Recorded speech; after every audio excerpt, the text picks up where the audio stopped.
Thailand के consul general नोरत सिंथरोडम जी ज़िले council Sukkur में आमद के मौके ते चेयरमैन ज़िले council Syed Kumail Haider Shah, deputy commissioner एम.बी. धारेजो ऐं ॿियनि मेंबरनि काउंसिल जनरल ऐं ॿियनि महिमाननि जो इस्तक़बाल कयो।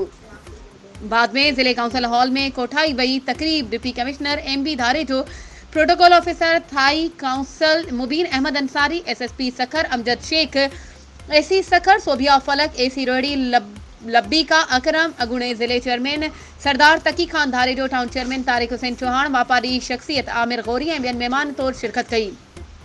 जॾहिं त थाईलैंड के कौंसल जनरल नोरत सेंट्रोडम ज़िले काउंसिल सखर के चेयरमैन सैयद कुमेल हैदर शाह सां गॾु तालके में शिरकत कई, जंहिं खां पोइ गॾियल प्रेस कॉन्फ्रेंस कंदे थाईलैंड के सफ़ीर चयो त गुज़िरियल 10 सालनि खां पाकिस्तान सां वापार हली रहियो आहे। इन में वधीक बहितरी ॾिसणु चाहियां थो।